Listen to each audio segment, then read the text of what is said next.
Yeah, so this is the title of my talk today is Deriving Pragmatic Benefit from Ancient Asian Texts. I just realized I can't see the time. Let me change this. Okay. Um, yeah, and I'm a doctoral student at the University of Helsinki. I'm currently in Nepal, though. I'm in Kathmandu at Rangjung Yeshe Institute working on my Sanskrit this semester. So it's almost 5 o'clock p.m. Here in Kathmandu. Uh, hold on, there we go. This is the outline for what I'd like to talk about today. Um, I'm presenting kind of my cosmopolitan pragmatism, which is my doctoral project. It's also how I do applied Asian philosophy. And I'd like to present three motivations for why I think this is a good project, a reasonable project, the three components of it, and then two applications. And the applications will be both from Buddhist texts today, although I do work in Taoist and Neo-Taoist texts as well. One will be an Indian Buddhist text, and the other will be a Chinese Buddhist text. And just to start, I wanted to start with kind of one of my favorite quotes from pragmatism, which is from Dewey, that philosophy recovers itself when it ceases to be a device for dealing with the problems of philosophers and becomes a method cultivated by philosophers for dealing with the problems of men. And this kind of rings true with what I'm trying to do is in a very pragmatic way, solve real world problems using ancient sources.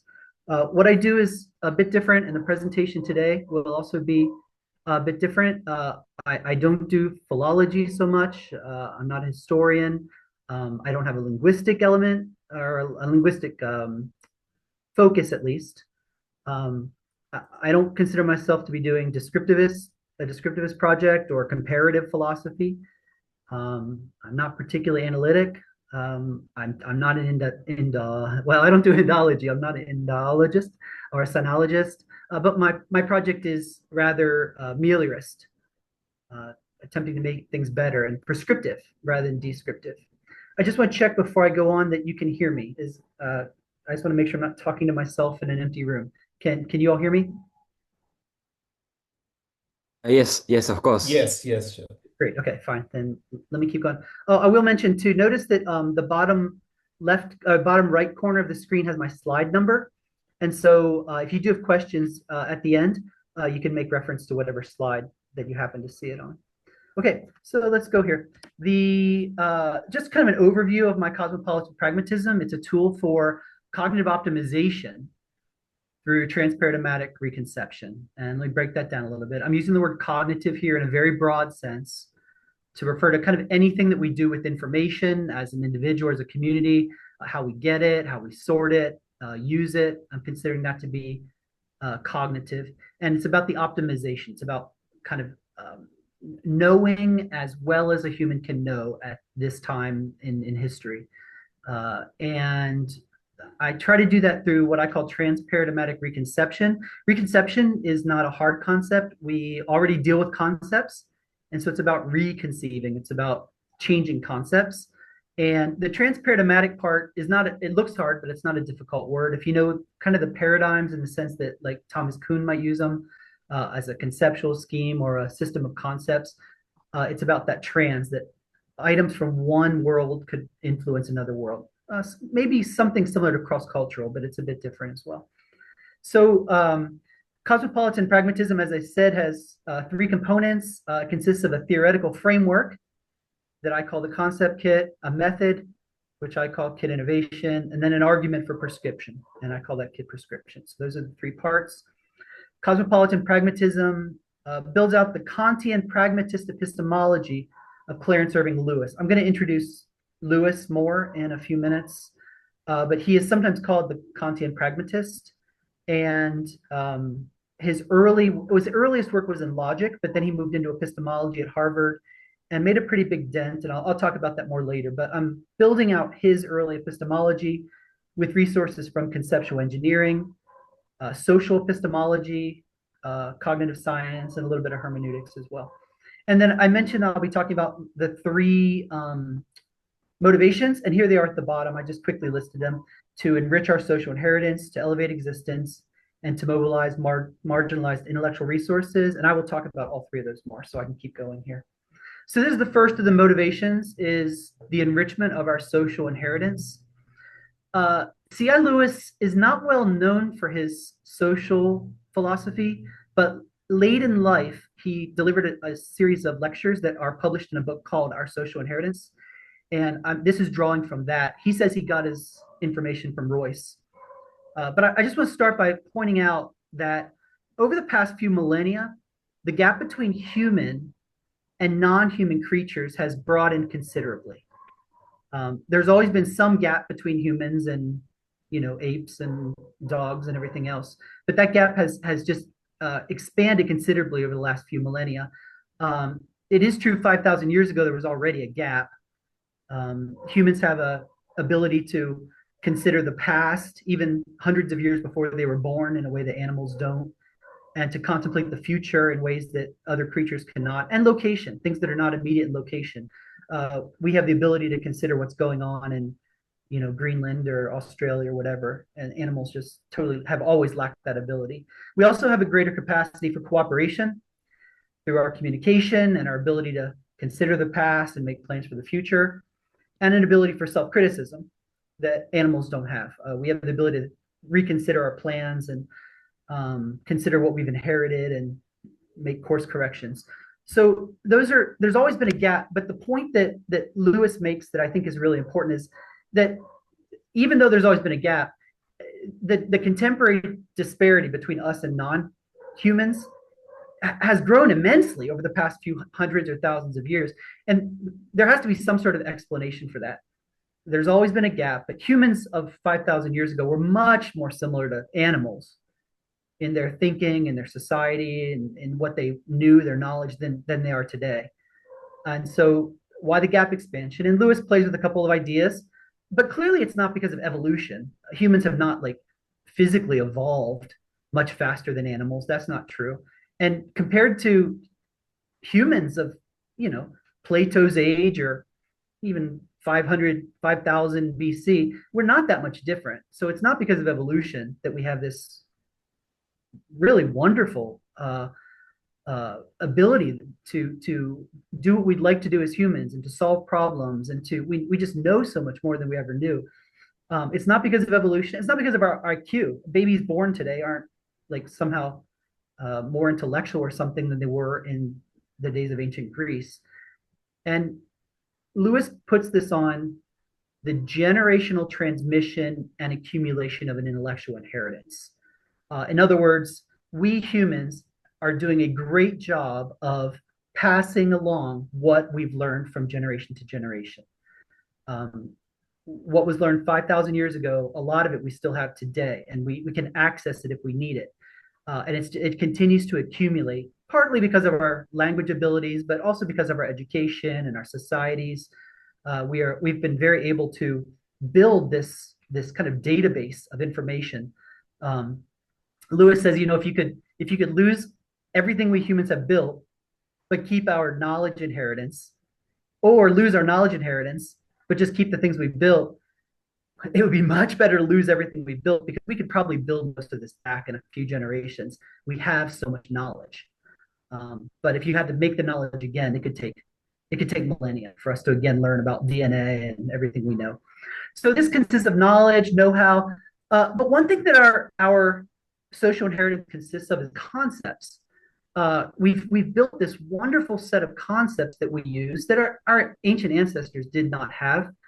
Lewis talks about one of the achievements of science is actually just the concepts that they're using. The constant eternal categories of human on the one side are confronted with equally fixed and given things on the other. Is it not obvious to dispassionate observation that, and then this is kind of this idea that he eventually later in life builds out, that scientific categories and classifications are subject to progressive modification or even abrupt alteration. That sounds a little bit like Kuhn, doesn't it? And that these have a directive and controlling influence upon the other phases of scientific research. And here too, I'm only continuing here because this affects what I'm doing. Remember, I said this is a motivation for what I do. Here too, as in hypothesis and verification, the development takes place not by logical derivation from antecedent principles, nor by direct formulation of empirical content. He's kind of playing out the rationalist and empiricist ends, but by the hazarding of something by the mind and its retention or repudiation according to the success or non-success of what is based upon it. The test of success here is not, however, simple conformity with experience, as in the testing of hypothesis, but the achievement of intelligible order amongst the phenomena in question, and responds also to criteria such as simplicity, economy, blah, blah, blah. So what cosmopolitan pragmatism does is it contributes to our social inheritance in two ways. One is it itself is a contribution to our social inheritance, but really cosmopolitan pragmatism that I'll be talking about today is really a theory about building theories, a theory about building better theories. It's essentially that, and so it's I think it's actively contributing to our social inheritance. That's my hope. So that's one motivation for this project. The second is this idea of the elevation of existence. I took this word from William James, and just a quote that I love. Let me pull up this James quote. I won't read the German, but he said, I read the other day in a book of Professor Eugen's a phrase, and there's the German, which seems to be pertinent here. And then this quote, why may not thought's mission be to increase and elevate rather than simply to imitate and reduplicate existence? And there's an idea there that's very appealing to me, that we can put our minds, thought's mission, we can put our minds to really elevating existence. So this is going to come back to how you understand the world. But if you understand the world as being conceptually mediated, then improving concepts improves existence. That's the idea that I'm taking away. If we have better concepts, that's the optimization idea. If we have better concepts, we will enjoy a better existence. Now, I'll talk more about that idea. In fact, I do mention Copernican revolution in a moment. But these guys, especially Lewis, he was never a fan of speculative metaphysics. So when we're doing metaphysics here, when we're drawing upon ancient Asian texts, I'm not into like speculation. I know some people enjoy that. That's not my thing. But Lewis is also not against all metaphysics, and pragmatists have kind of gone both ways on this issue. And I want to mention Quine. When Willard V.O. Quine was Lewis's student at Harvard, he wrote a paper for Whitehead that I really like. It's called Concepts and Working Hypotheses. But he talks in that paper about, there's a chair in front of me, and there are many things I can do with this chair that's a real thing right in front of me. It's kind of a realist ontology. He says, I can analyze it by the era that, it was developed, and maybe a historian would have a framework they would use to analyze it, or maybe somebody who works with carpentry would have their own framework they would use to analyze this chair. But Quine says, one other thing I could do with this chair is I could kind of work backwards and ask, well, how is it that there's even a chair in front of me? Like, what is it that allowed me to even view this chair? And Lewis argues that's not like prior to the chair. Everything begins with the chair. It's just a different kind of analysis. And so that's a kind of metaphysics that I think that Kant was involved in.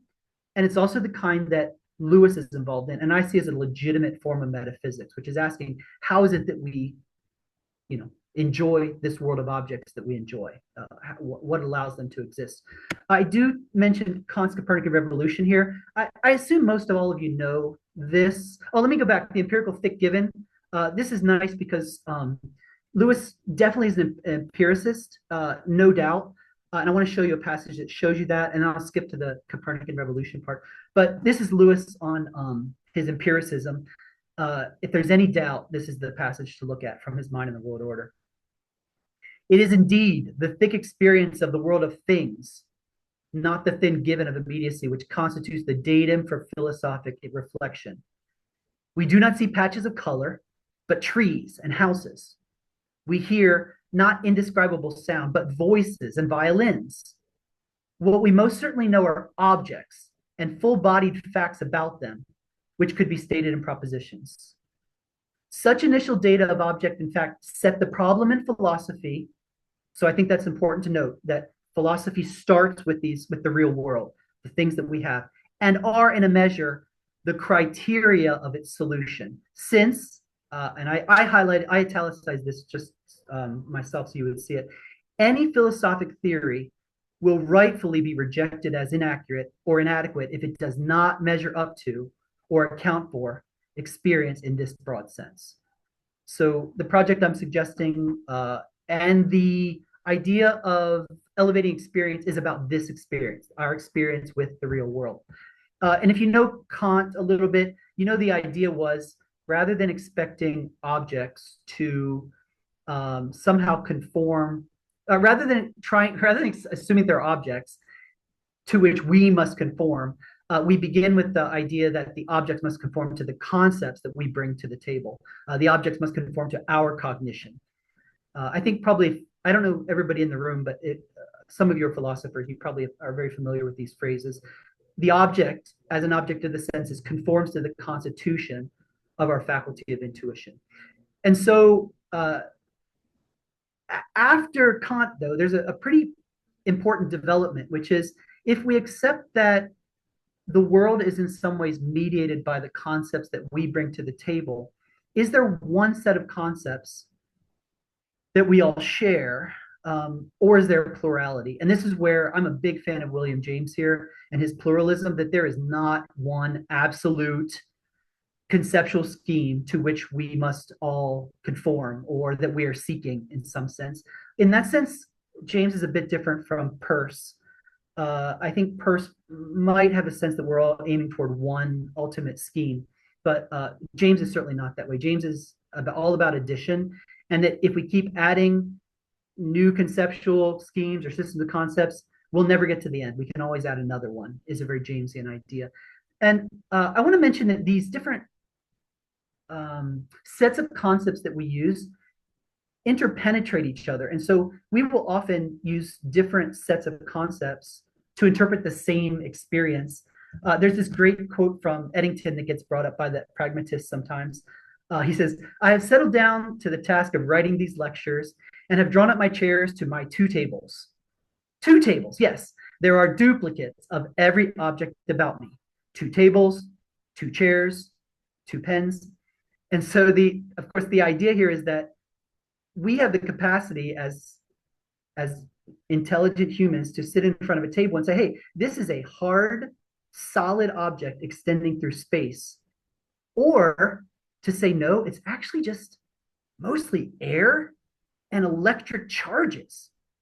And we have the ability to kind of switch back and forth between these two different frameworks. And more than that, in fact, and James would list many, many, many. And so these are, this is an idea then that I buy into, that we are using concepts to frame our reality, to frame our experience, and that there are many of them that we use. For Lewis's part, he notes that there are many valid logics. And so there's not one logical system that we ought to use. And if you've got alternative logics that are all legitimate, well, then you're basically interpreting what is true and false, or right and wrong, correctly in many different ways. And of course, in Kant's day, there was only Euclidean geometry, but now you could say, it is not possible that a triangle has angles that equal 180. That's not possible, according to this other geometry. And so we have, various geometries, various logics, different conceptual systems that we can use. And I want to note here that we have some agency in which ones we use. And here I'm going to pull up one of my favorite James quotes. The world per se may be likened, this is in a letter that he wrote in 1907. The world per se may be likened to a cast of beans on a table. By themselves, they spell nothing. An onlooker may group them as he likes. He may simply count them all and map them. He may select groups and name these capriciously, or name them to suit certain extrinsic purposes of his. Whatever he does, so long as he takes account of them, his account is neither false nor irrelevant. If neither, why not call it true? Again, this, I guess you can figure out what he's talking about here, right? It's the data that we have, and it's kind of forming our ontology. If he simply counts or maps, he obeys the subjective interest as much as if he traces figures. All that I contend for is that there is no truth without some interest, and that non-intellectual interests play a part as well as intellectual ones. And so I suppose you could watch a ballet as a scientist or as a biologist and lose the whole artistic end of it. But you could also look at it, as a musician or an artist or anything. These are all different frameworks that you could bring to that experience, and that none is more legitimate than the others. The last thing I want to mention here with this part is I said there's three motivations. I'd like to enrich our social inheritance. I'd like to elevate experience. I think the idea with James is more than just that upon reflection, we have a better world, but that actually at the stage when we're perceiving the world, not just a conception, but a perception, we're actually perceiving a better world. And so my work often moves into these areas here of, sometimes it's called the cognitive penetration of perception. Sometimes it's also called top-down effects. The way that the things that we've learned affect what we actually perceive and what we actually see. And so I see the elevation of existence as including that as well, not just reflective, but pre-reflective, our experience of the world. All right, so that's the second of my three motivations. And then the last one is the mobilization of marginalized resources. And this, of course, is getting into the Asian philosophy end. Man, you really can't do better than John Stuart Mill's on liberty on this one. The idea that, other societies, previous societies, or other cultures may have gotten it right and we may have gotten it wrong, but unless we interact with them, we won't know that. Furthermore, we don't know how strong our arguments are unless we know what they're up against. So we need the mainstream way of thinking needs to be confronted by alternatives. Even if we have to invent them, we need to be confronted by alternatives. And even just to learn to better build our case, we require, these are Mill's arguments, we require outside sources. Feyerabend, if you know anything about him, really supported this in the world of science, that science stagnates unless it's interacting with Chinese medicine. Feyerabend was a fan of Chinese medicine or yoga, or I think Feyerabend even went toward like voodoo. Like we at least need to consider these things because they challenge our thinking. This is how evolution works. There's mutations and the species battle it out and survival of the species. My Chinese name is Shen Tianzi, and Tianzi is that idea of God's choice. It's a little, that's in Chinese, it's the survival of the fittest idea, the natural selection idea is Tianzi. And I think that's right. I think, we need alternatives so that we can develop and improve. And so this is where I get the word cosmopolitan, if you were wondering.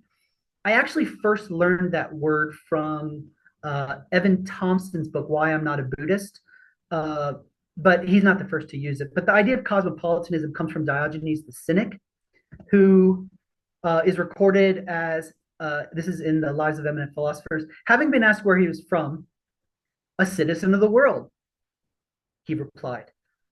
He had been condemned from his own country, or his own city-state, I suppose.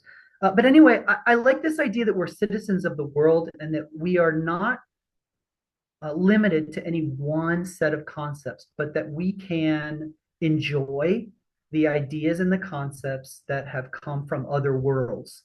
And so to be a cosmopolitan pragmatist then is to be a pragmatist who is plugged in with the whole world, with the cosmos, and able to benefit from everything that's out there.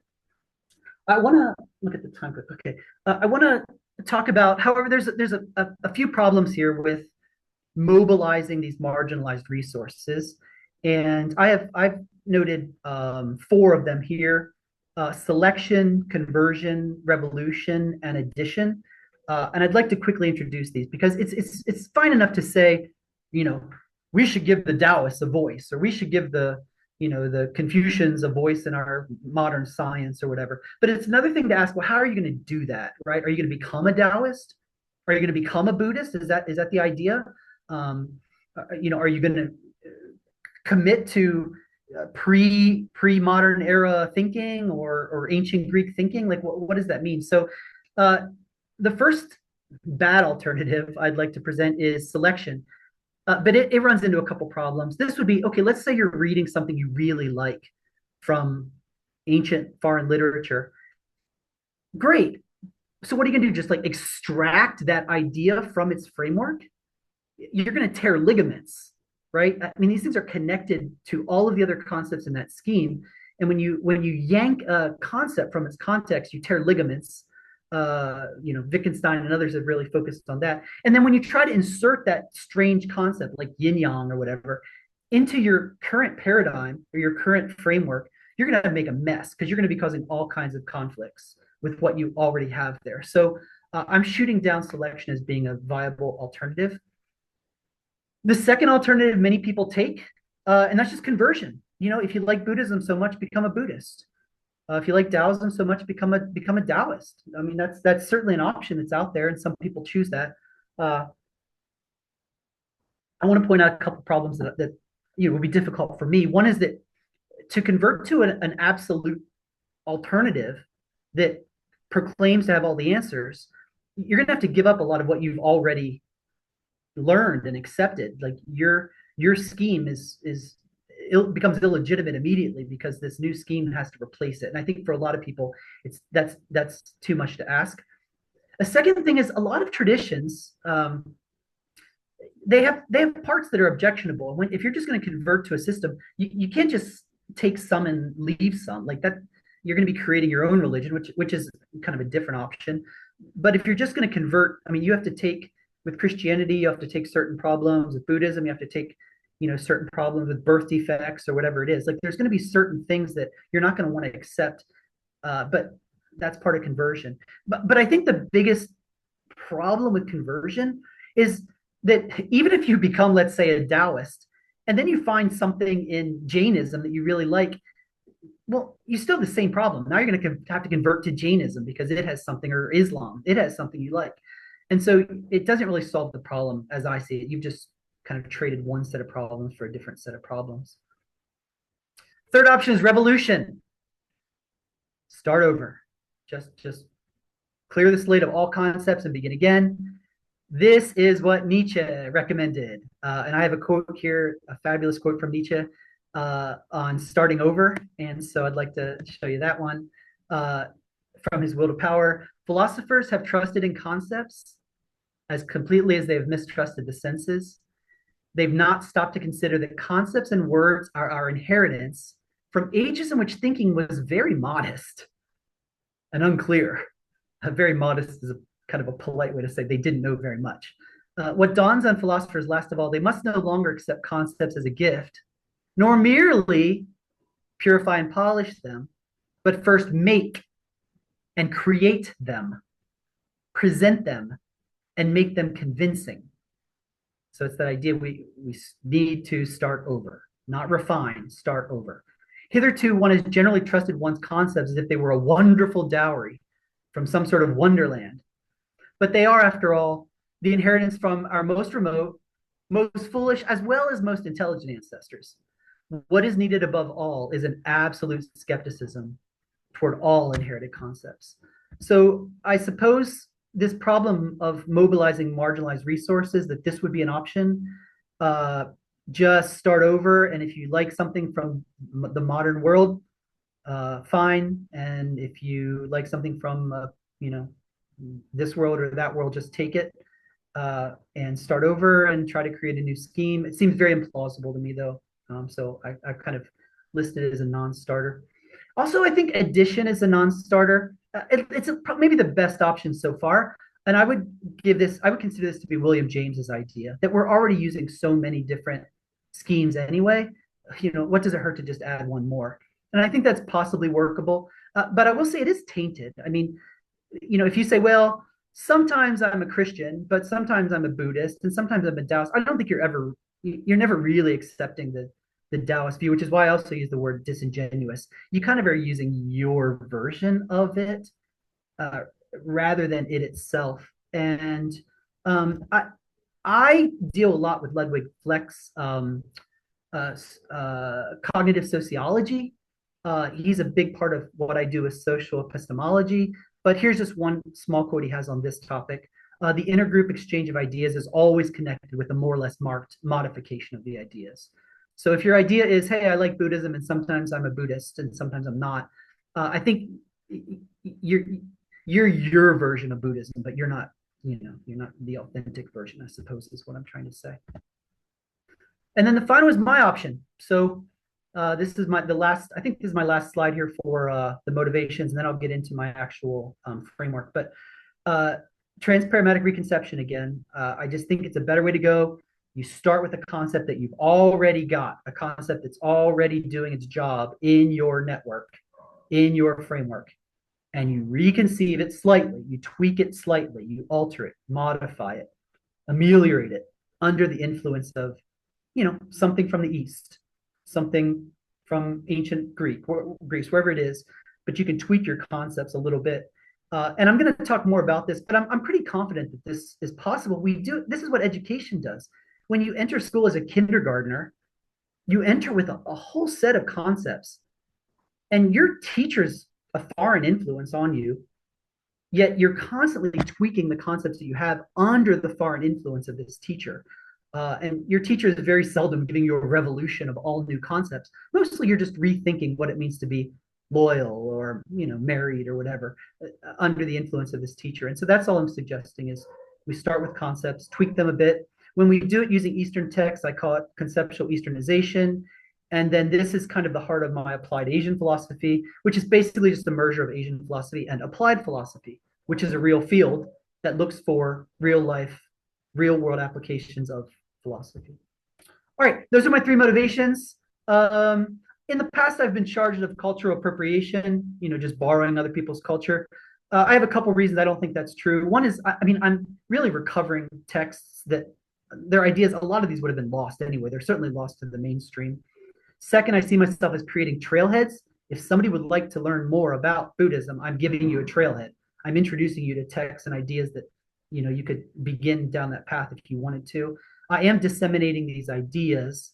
I'm going to skip the Vimalakirti part here. But also, I'm bringing concepts into closer approximation with, foreign ways of thought. And it's hard to take offense at that from my point of view. All right, those are my motivations. So now let's talk a little bit. I know this is the Asian Pragmatism Network, and this is the heavy pragmatist part of it, I suppose. So my theoretical framework builds out the conceptualistic pragmatism. I'll differentiate that from conceptual pragmatism in a second. The conceptualistic pragmatism and the social philosophy of Clarence Irving Lewis. And I'm going to introduce Lewis a bit for those of you who don't know him. I know I'm going a little bit quick here. I hope, is everybody following me still? Can somebody say something? I know that you're still there, and I'm going to drink some water quick. Oh, I'm here. Good. One is enough. All right. All I see is my PowerPoint screen, so I don't know what's going on. All right. Lewis is best known, well, maybe not best known, but he's well known for logic. Sometimes he's called the founder of modal logic. He's known for, material implication has a lot of problems, like the idea that if the moon is made of cheese, then today is Wednesday is true, according to material implication. And he famously introduces strict implication and a whole theory of kind of modal logic. So that's often what he's known for. However, he's really well known for epistemology as well. He's a Kantian scholar. He taught the Kant class at Harvard for, I think, almost 30 years. Many people took that class. Famous philosophers took his Kant class. He's a Peircean scholar. When Harvard accepted Peirce's his family's, what do you call that, inheritance or whatever, all of Peirce's writings and documents, Lewis spent the first couple years of his time at Harvard sorting through Peirce's work. Josiah Royce supervised his doctoral dissertation. Royce is an idealist, but also has a lot of pragmatist leanings. And then William James. He was an admirer of William James as well, and a student of William James when he was at Harvard.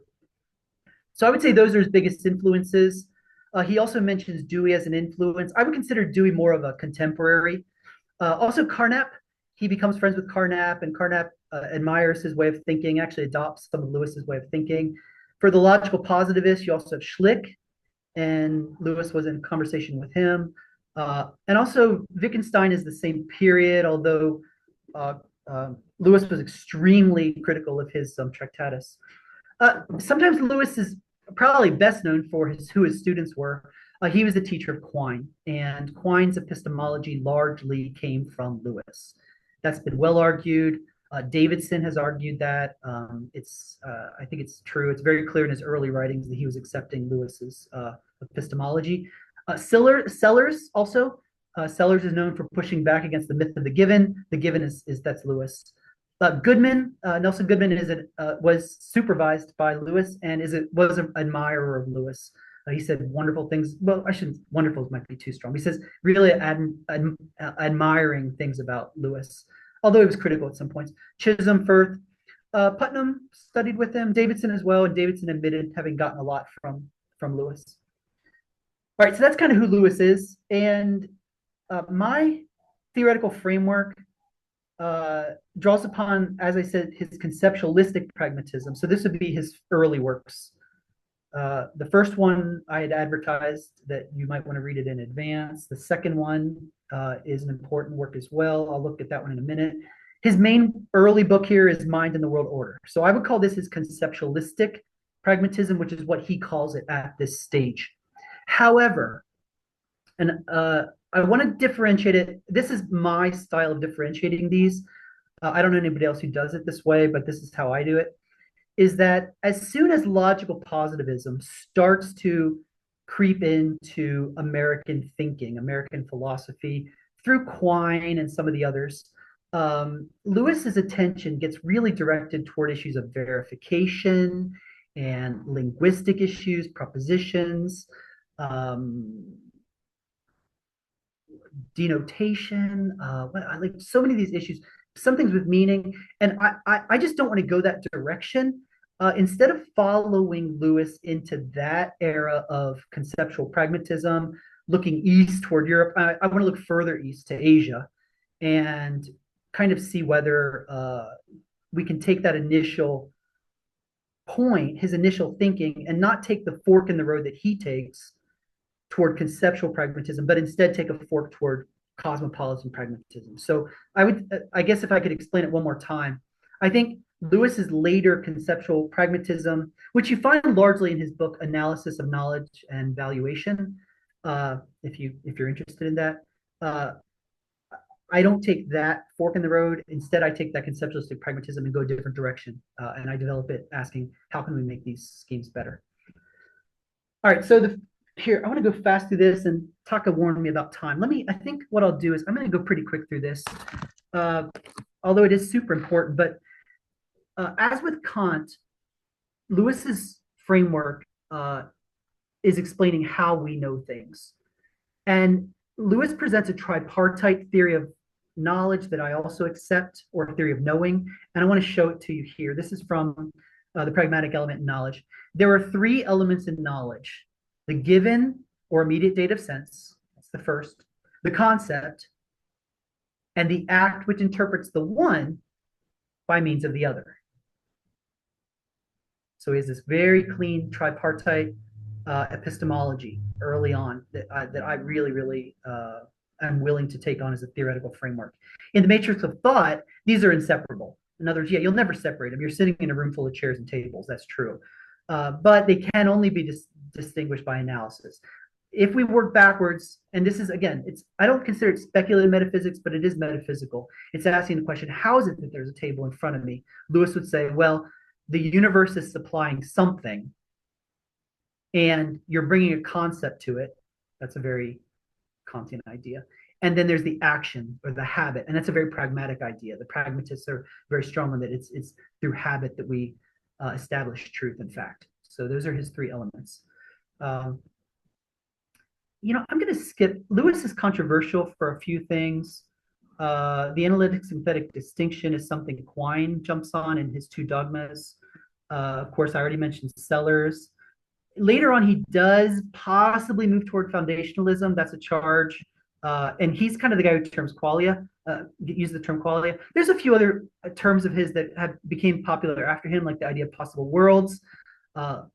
Quine's web of belief is Lewis's pyramid, and holism is very clear in Lewis very early. Okay, real quick, as quick as I can go.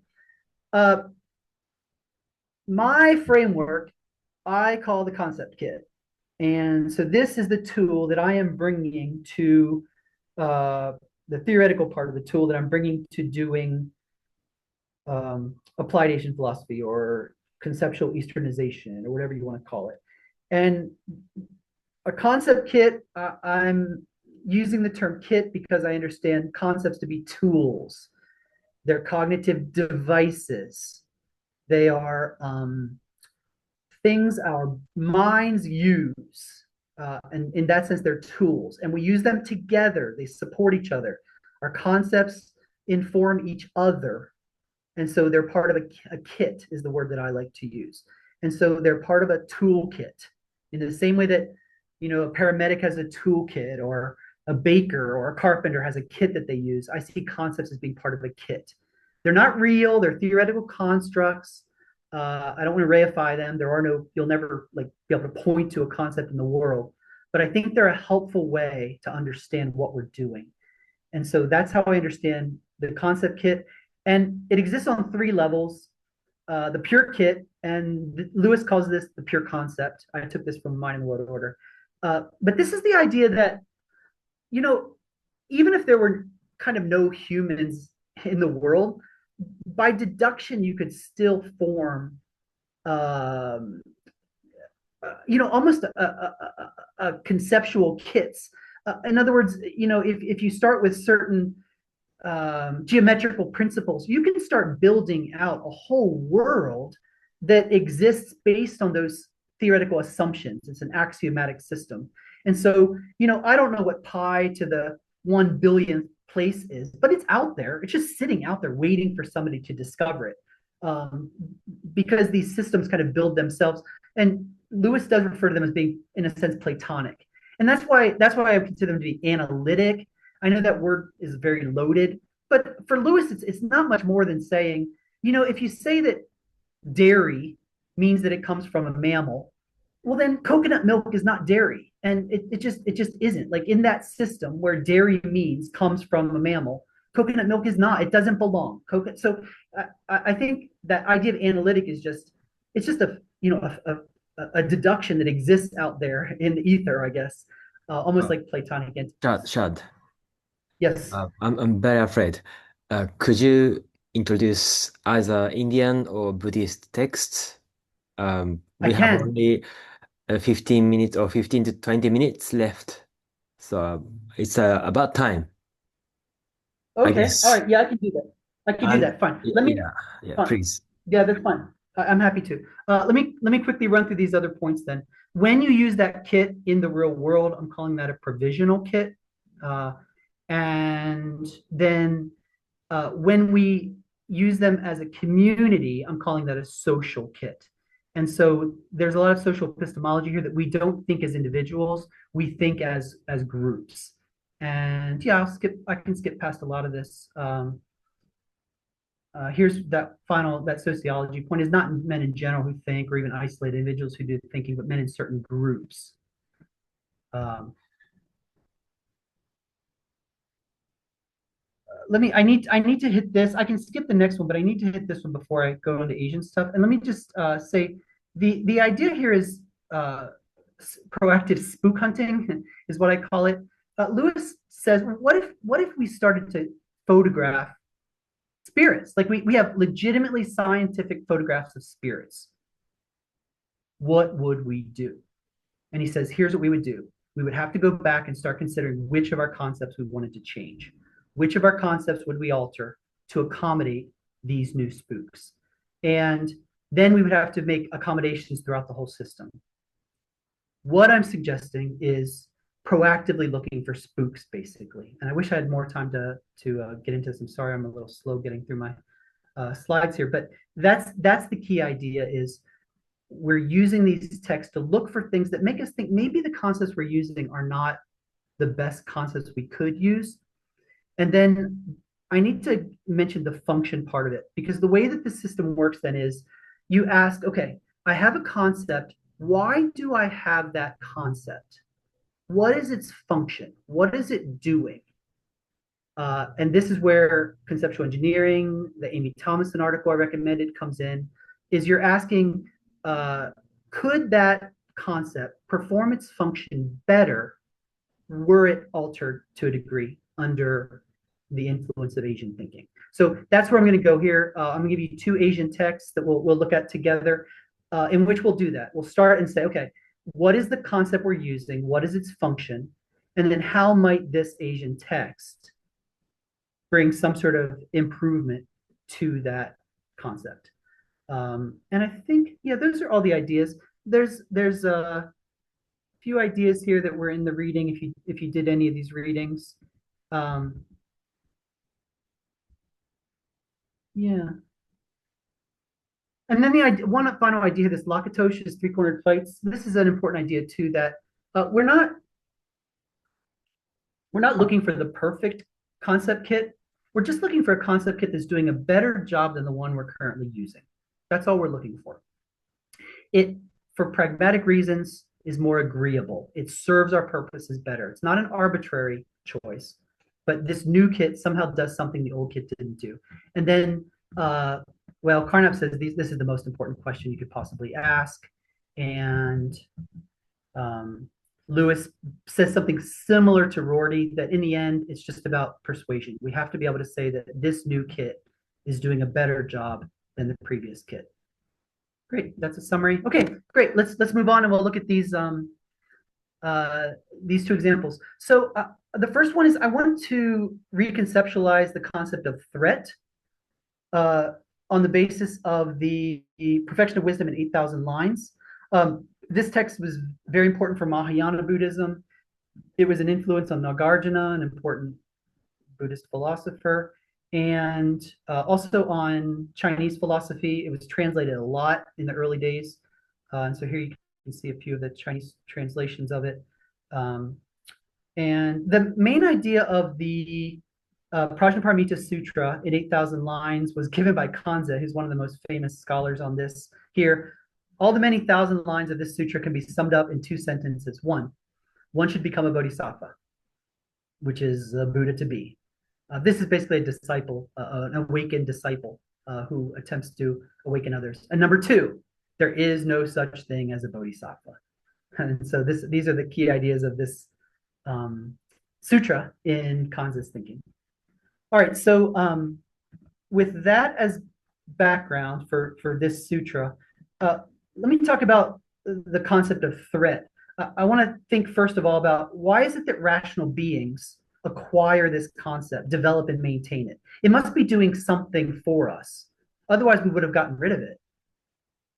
So let's consider what function is it serving. We of course begin life without it. And I'm not talking about the word threat. I'm talking about something paralinguistic. And this, I'm sure it has, links to all kinds of other concepts. That's how it exists. And I'm thinking mostly in terms of social use of the term threat, but individual probably is appropriate as well here. Those two cannot always be easily divided.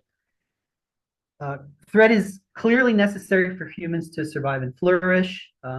And here's the function of threat in my thinking as I've kind of reflected upon it and asked, why do we have this concept? The function of threat is to call out an adversary to a preferred future.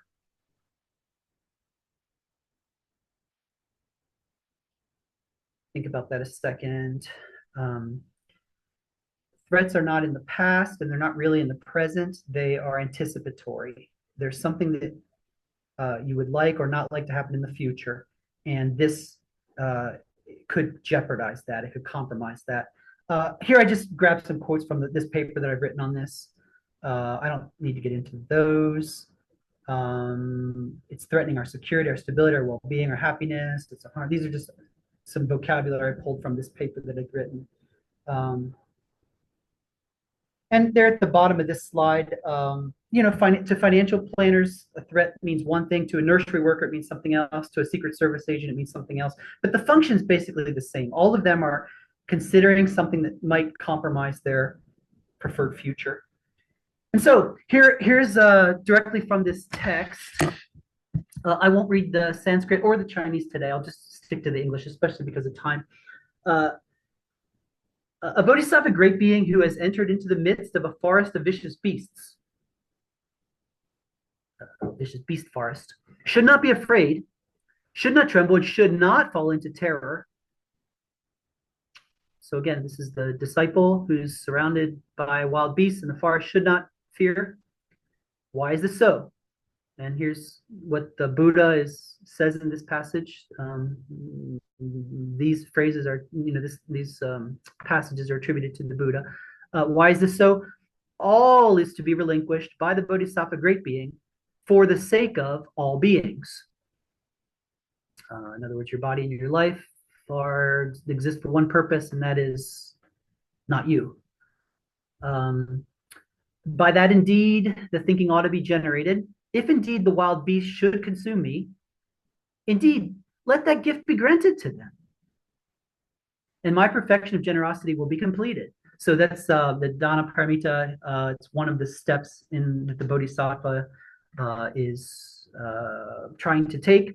And so they will have performed that step of being generous, and my unsurpassed perfect enlightenment will be near. And so they're going to be approaching full enlightenment is the idea there. And thus will I act so that from my unsurpassed perfect enlightenment of the fully awakened one, from hundreds beings born in lower realms, completely in all respects, in all places, my Buddha field will not exist and will not obtain wisdom, yet divine enjoyments and their consumption will thus exist. And that's after they've kind of accelerated. Let me, there's a lot of difficult theology and philosophy here. Let me just quickly reference the 25,000 line Prajñāpāramitā Sūtra, where this passage comes up again, and it's explained in a little bit more detail there, that the wild beasts will, while they're consuming your flesh, may notice your generosity. And so when they are reborn, they themselves will be moving up through the process of toward nirvana, is the basic idea here. In fact, the 25,000 line Prajñāpāramitā Sutra says you shouldn't even wait to be asked whether an animal wants your body. You should just offer it, like cut. In fact, it does even say cut and offer your body to those who ask. So I'm taking this idea of threat that we use today in the modern world and bumping it up against this idea of, well, if being eaten by a tiger is not even a threat, then what does threat even mean? Like, and I think you can see where I'm going. Like what do you do then? And does this ancient text have any value to anybody who's not very, very ingrained in this whole system? That's the question I'm trying to ask. Do I need to become a bodhisattva in order for this to make any sense to me? And I'm going to say, well, of course, threat's an important concept, but I think it's a non-transferable concept. I mean, who but a bodhisattva would desire to be devoured? I mean, I just can't imagine making use of that idea of threat. I mean, whatever the bodhisattva or the Buddha's idea of threat is in that context, I can't imagine making use of that in the modern world. I mean, unless you're converted and are pretty far into it. And so I just think it's a non-transferable concept. That's the idea. You can't use it. I mean, it's kind of useless. Or is it? And that's the question. Can we mobilize these marginalized resources? And here are my 4 ideas. I'm a philosopher. I'm still thinking. I'm working. I'm happy. The dialectic method, we could talk about this, and reflection are the methods by which we improve our concepts. And so I'm happy for pushback or to think about this. But here's a few ideas I had about how our concept of threat may be positively, agreeably impacted by having met this text. One is, perhaps we should rebalance the material and non-material aspects of our preferred future. When we think of, we get insurance to protect our house from fire or things from theft. Threats often are physical when we think about threats. Now, it is true that we do consider threats to our comfort, our reputation, honor, dignity. All I'm suggesting is for the bodhisattva, to them, the threat is not the being eaten by the tiger, it's the not being eaten by the tiger, because then the tiger will not have the chance to move up and you will sacrifice, forfeited your dana paramita. So I'm just thinking, I wonder what would happen if we considered threat to not really apply to the material so much as to the non-material. That's the first idea. Here's the second idea.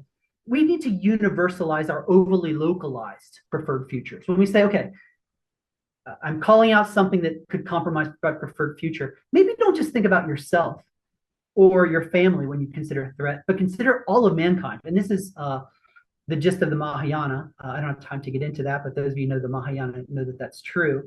And I like the idea of Vimalakirti in the Vimalakirti Sutra, who he pretends to be sick, he pretends to be ill, so people come and visit him, and then when they visit him, he can tell them about the truth and the fact that our body is temporal and all this kind of thing. But when he's kind of asked about, are you really sick? He says, well, let me ask you, if a father has a sick son, isn't the father sick on behalf of his son? The mother is sick because their son is sick. He says, I am sick because the world is sick.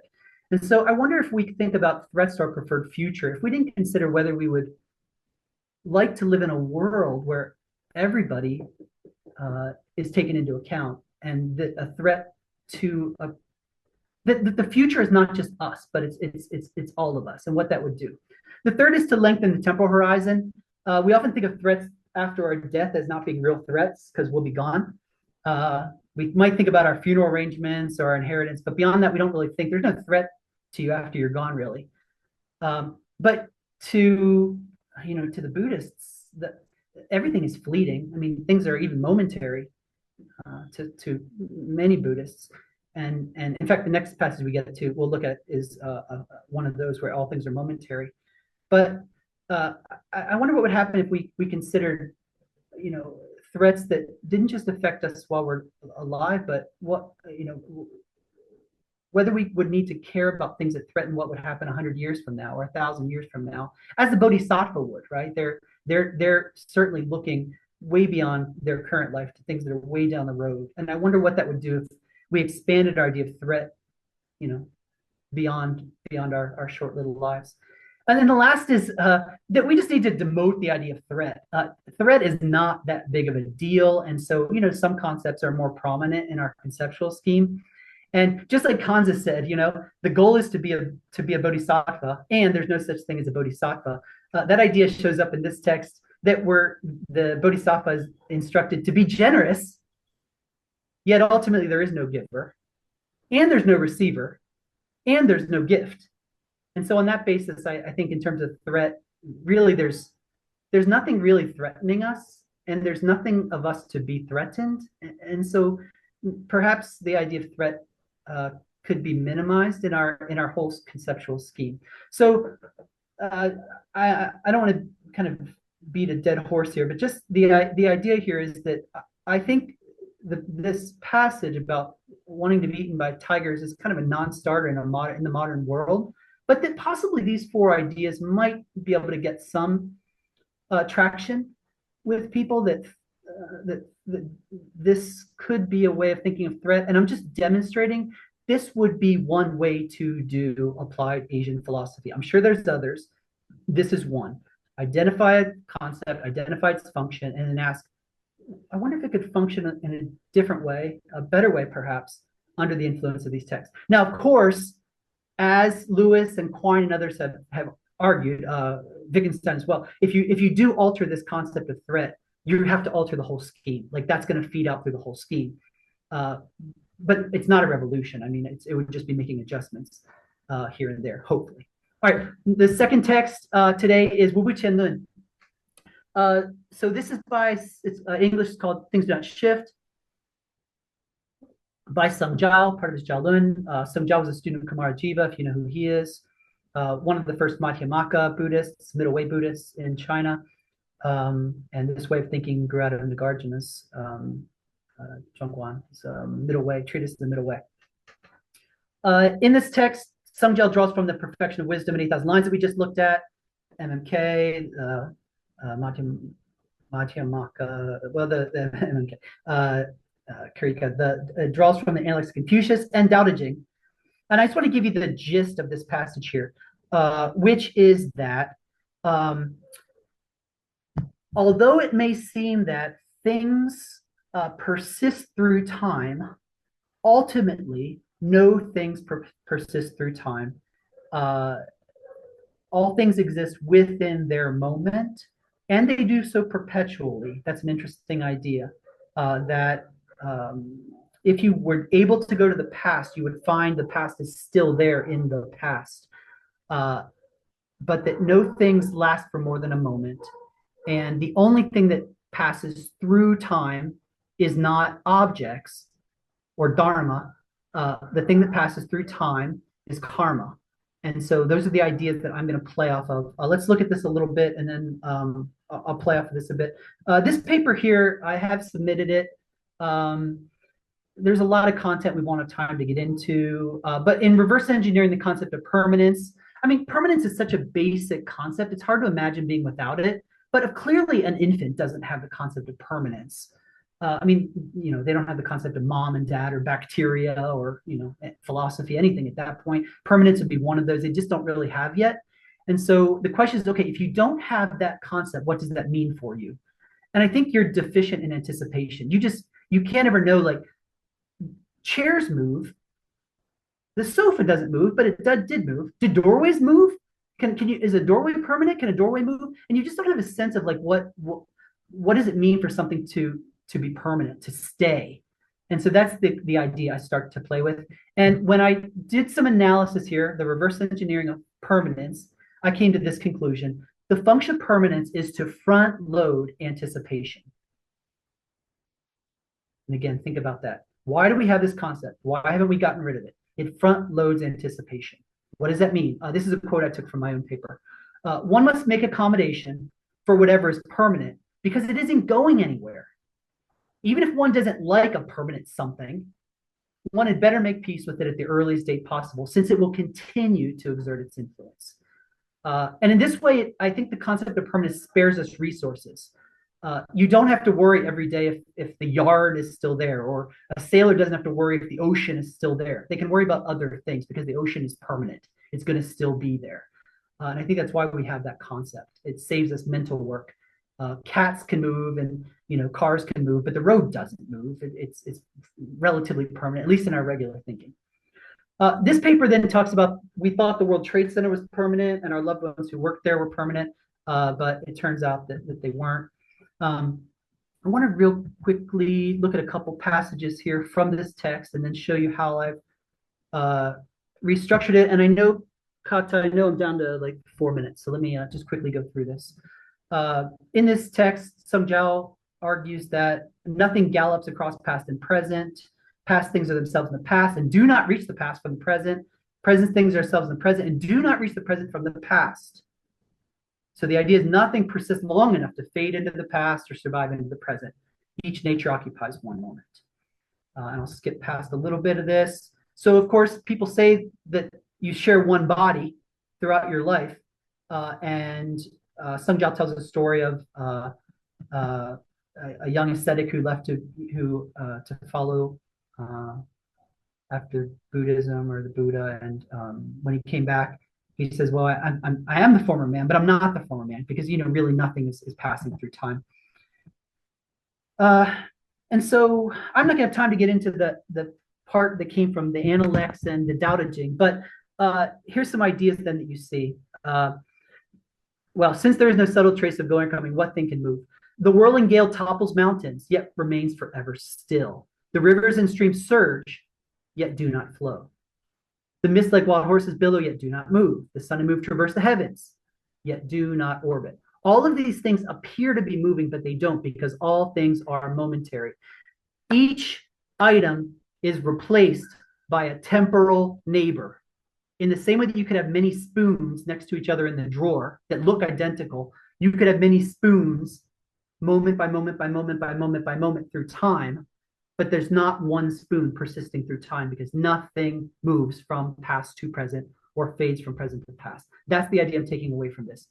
And then the idea that the things that have been are still there. I don't have time to develop that, but that's an idea that you see here as well. And then finally, as I close, let me give you a couple of ideas on how we could think differently about permanence. And again, I think this is a concept that's also non-transferable.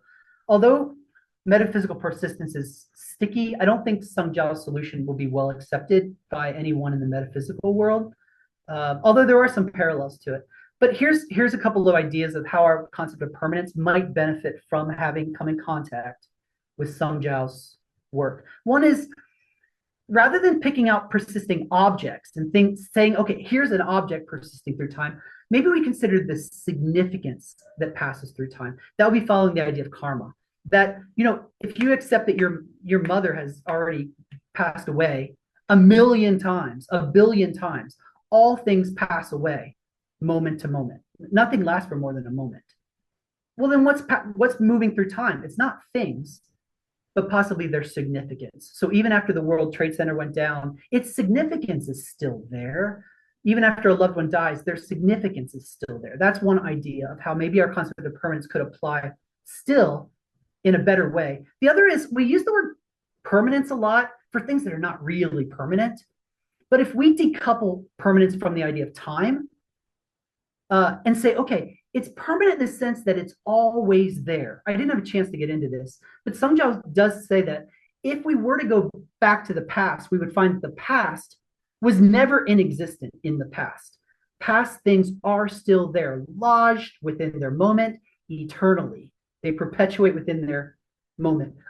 He doesn't say it in exactly those words. I'm expanding on it a bit, but that idea that permanent doesn't mean moves through time. Permanent means it's eternally there within its moment. And then finally, I've written a paper to be published soon on how we correct our perception through correcting our conception. And I just have these final 2 slides. You can see I'm almost finished. Let me show them to you real quick, though. This is Paul Churchland. A physics student does not come to see the motions of common objects in a new way simply by memorizing Newton's 3 laws. Most freshman physics students do memorize those laws, but relatively few have their perceptions much altered. And again, I'm talking about altering perception. Through changing our conception, we change our perception. The few who do are distinguished by having practiced the skills of applying those laws in a wide variety of circumstances. They do come to perceive a common pattern of behavior in moving bodies, blah, blah, blah, blah, blah. That's the first step.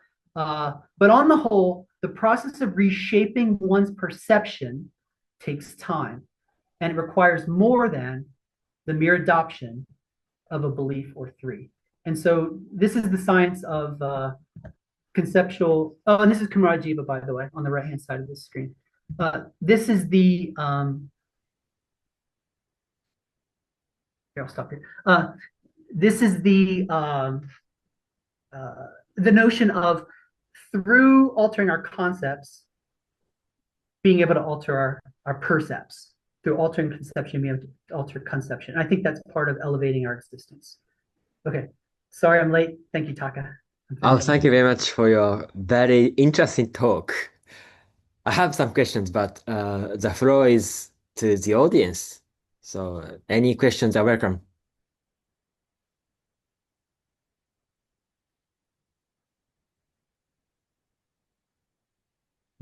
I'm happy to see Kirill is out there. Kirill, we can't hear you yet, but I see your mouth moving.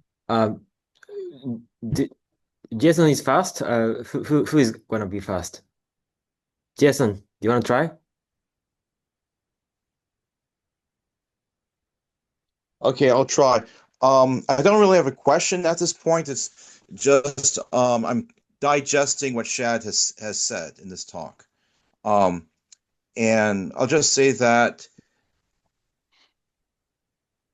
at the end of his lectures, I'm starting to really see the relevance of the connection between Lewis's conceptual engineering and really what Buddhism is all about. Because I'm not an expert in Buddhism by any means, but my understanding of Buddhism is that it's all about changing our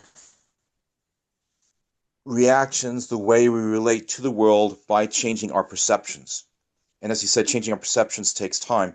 What I really liked was how he took the concept Shad, how you took the concept of permanence and brought the emphasis on karma or significance as that which persists throughout time.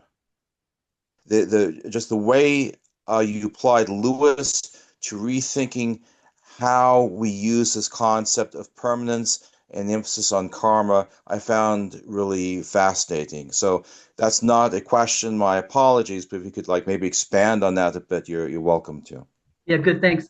Yeah, the Buddhist thing is definitely true, and this is in this article that I've written. It'll be published. It's from the conferences that were the IABS conferences last year, International Association of Buddhist Studies. It'll be published in a volume. That text, that tiger text, was one of my first inspirations for that, because notice what the sutra says, and this is the Buddha's advice. If you find yourself surrounded by wild animals, you should have this thought. And it's like, well, what good is it going to do to change your thinking while you're being eaten? But the idea is you shouldn't feel scared. You shouldn't perceive a threat. Well, how are you going to change perceiving a threat? It's going to be by thinking differently about the situation. So I call it reperception through reconception. And you're right, it's a Buddhist idea. You see it in Sungjiao there as well, although I didn't get into it much in that text. But Sungjiao does say that the truth is in front of people, yet they're unable to see it, and he's able to see it differently. So yeah, thanks. And on the permanence with that, yeah, I don't know. I mean, I'm kind of playing a game here. I mean, I spend most of my time on developing this theoretical framework and justifying it, and then guarding it against attacks and trying to demonstrate it. And so I haven't had a chance to apply it nearly as much as I'd like, but this permanence is one I've done. Threat is another, and corpse is another one that I did for a conference in Slovenia last year. But I'm anxious to start playing it out and promoting it and see if anybody else wants to try rethinking concepts in helpful ways, because I do think that some of these ideas are valuable, but they're kind of unusable unless you're willing to convert or something. So. Okay. The next question is to Kirill. Oh, yes, I think I have a microphone now. You can hear me? Yeah, we can hear you, Kirill. Oh, okay. Oh, so I have two quick questions, one on permanence, one on threat. I just want, on permanence, I just want to mention, it seems to me I've seen like some blurbs about what quantum physics, and it seems to present almost the same notion of permanence that you're attributing to Sungjiao of things still existing in their concatenation in the past, which to them is still present or something like that. So like you have quantum physicists saying, well, people don't really die actually. I mean, maybe if you just scroll around, in the internet, you might find discussions like that. So maybe there is a contemporary relevance to Sungjiao after all. Okay, and then with fear, with threat is the opposite. Just in some studies I did over the past couple of years about fundamental emotions and how there's like maybe a toolkit of 7 fundamental emotions that all vertebrates have, which kind of motivate them to respond to different sensory threats, benefits. I can't remember the list, but there's something like threat in the list, and it could go all the way back to even reptiles and prior to that, and of course humans and chimpanzees. So it seems like threat is it's more basic than a concept. It's just hardwired into us. But then as we enter society and evolve, we have to keep updating and cleaning and developing that concept, so we're not freaking out when we see a guy that looks dangerous and just you know what I mean. Yeah, it's good. Let me I think I'll respond to both of them quickly. the first thing you said, that Sungjiao's take in some ways mirrors what's being said in, what did you say, particle physics or some aspect of physics, what quantum physics, quantum physics. yeah, the quantum world. Yeah, I almost don't know what to do with that. That feels like what they call comparative philosophy, where you say, hey, look, these two things are similar. But I'm not, I don't like to, it's not my thing. I'm not a comparative philosophy guy. I don't know what to do with that. What do you do with it? Okay, it's similar. So then what do you do? No, I'm not saying that. I'm saying like the whole quantum apparatus is, is so complex that it's beyond everybody. But Sun Zhao is saying something that rings true. It seems to be delivering the same conclusion or message. Yeah. You don't want to say that he anticipated modern science. That'll get you in trouble, but it feels that way. No, absolutely not. The point that you made about threat being a very primal emotion, I was challenged with that in Leipzig when I presented this paper, a version of this paper there. And the thing that I think is true, if I understand things correctly, is that fear is a very deep emotion that is very difficult to conquer. That's why people have phobias. However, from what I understand, just from the reading I've done since then, because I had to respond to this question and think about it more, a threat, though, whether something is or is not a threat, there is a conceptual element to determining where a threat is and is not. Now, it is true that they have found that spiders and snakes, even young children perceive them differently from other animals, even at a very, very young age. And that seems to be something that we have inherited somehow through evolution, the capacity to identify those animals. So I think there's some truth to that. But I guess what I'm saying is I don't think you can't re-perceive fears because they're not conceptual, but you could possibly re-perceive threats because something about a threat is conceptual. Whether something is or is not a threat, there's a conceptual element to that, at least generally. So I guess that's how I'd respond to that. Because in rational psychology, they would try to teach people to think through their phobias. Whether it can be successful or not is another thing.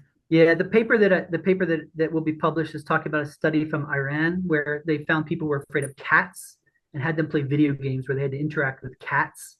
And some of the participants they could overhear them saying things like, "It's just a game. It's just an animal. It's just like trying to rationally change their perception through changing the way they thought about what was going on." So I think, I think that is part of the game. I try to stay out of psychology though. That's why I kind of work on the social end of things as much as I can, because that's a deep well that I'm just not qualified to work in. And I think the fun part is in the social epistemology anyway. It's in how we as communities choose to categorize the world, I think. Yeah. Right. In that case, the concepts are being used almost idiosyncratically for each patient. Yeah, that's right. Mm-hmm. Yeah, I talk about that. I had to skip it today, but yeah, that's a question of whether our collective thought is an aggregation of thoughts or whether it's kind of an emergent something. Or that's a big issue in social epistemology. Mm-hmm. Oh, thank you for your thoughts. Yeah, thanks, Kirill. It's great to see you again. Yeah, you're looking good. Thanks. All right. Let me question myself. Yes, please. Right. It's very interesting, and I think the conceptual frameworks or concept kits are very interesting to apply. But my understanding of concepts may differ from yours. I was wondering the scope of concepts in conceptual engineering in your theorization or framework, because the level of threat and the level of permanence may be very different, right? I was wondering whether we can discuss those two concepts at the same level, or are you differentiating two levels or different levels or different positions or different kinds of concepts. I don't know the natural kinds are also very key term difficult to distinguish. But I was wondering the threat, in the case of threat, it is immediate and it is somehow ideational, because you can visualize some immediate threat like car accident or standing on the high position, too high position in the skyscraper. And also it can be in your mind. Concepts, by definition, it's in your mind. But some philosophers like George Berkeley would say those concepts of threat are ideas. And you didn't use different terms or words to describe what concepts are. So I'm wondering, threat, in the case of threat, it is somehow ideational or called ideas. But in the case of permanence, it is not ideational. It is difficult to imagine. And I don't have phobia for the for permanence. I don't have the primary emotions because I don't know what it is. So I was wondering whether you have some different kinds or categories of concepts. Yeah. Well, yeah. So I'm going to come back to Lewis's 1926 article where he says there are three elements in knowledge. There's the given, there's the concept, and there's the act of putting the two together. And so concept is an all-inclusive term there for a whole set of things. Now, whether there are levels, I don't know. That's not something that I've concerned myself with. Whether there are categories, I mean, I guess it depends. Like James said, you sort the beans however it suits you. It hasn't really suited me to separate out different kinds of categories. I haven't seen any great value in that. I think if you accept that any concept that we use because it's useful, right? Any concept we have, it's serving a purpose, or we would have gotten rid of it already, right? It would have died off. There's concepts that have died off. You have to look in the history books and you can find, they used to believe in this or that. It must be serving some sort of purpose. And that's all that I need, is that we as a society, and again, I like to work with social concepts. So that gets me a little bit out of some of what you said with that's more of a psychological thing. I like to say, okay, the concepts that we are using, if you can imagine a group of kindergarten children and say, okay, they share some concepts. They might all be a little bit idiosyncratic, but there is a conceptual posit that there's something that they share. And Lewis also goes that direction. I don't have time to talk about it, but that's a conceptual posit, that the concept of teacher, they might all be a little different how they see it, but we can imagine a teacher concept that they all share. It must be serving some purpose, or they would have gotten rid of it. What's its purpose? What's its function? And I think, Taka, from my point of view, we can do that again and again and again, regardless of if we want to recategorize some things as ideas or whatever. That doesn't have any value to me, and Lewis hasn't led me that direction. Now, I will say, although I've built this framework on Lewis's thinking, I mean, I could be persuaded to abandon it possibly, but I'm pretty committed to the way he's grouped it, and he hasn't sorted things that way. Yeah, and Kant as well, right? Kant sorts, concepts are one thing and categories, and there's different. And for Lewis, they're kind of all grouped together. We have them because they're serving a purpose. Whatever level or type they are, they're still serving a purpose. That's why we have them. Right. It's prescriptive, as you say. My project is, find the function and see if you can have it function better. Right. And so Amy Thomason's book, I didn't get to talk about. We skipped past it, or her article too. But the idea there that it's non-arbitrary. That's a term she likes to use. Her newest book, Rethinking Metaphysics, has a chapter on pragmatist conceptual engineering. That's the title of the chapter. pragmatist conceptual engineering. And she argues also in the paper that I gave you that it's non-arbitrary, right? I mean, a bridge is serving a purpose. It's getting people from here to there.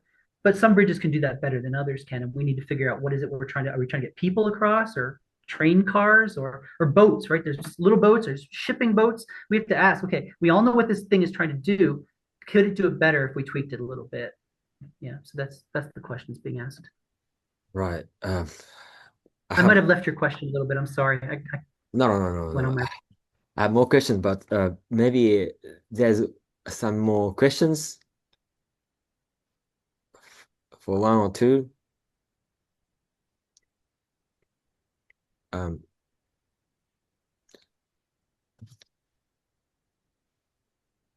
I'm happy to share with anybody here the PowerPoint too, because I did skip across quite a bit. Maybe final question.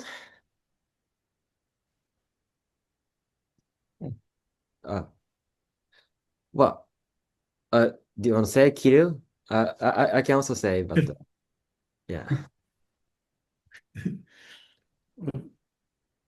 I wonder if the process Wittgenstein described as what language games, and also the way concepts break down into family resemblance, family concepts. So he's showing that this sort of process actually goes on, in the language of daily life, and language evolves according to the new needs of concepts.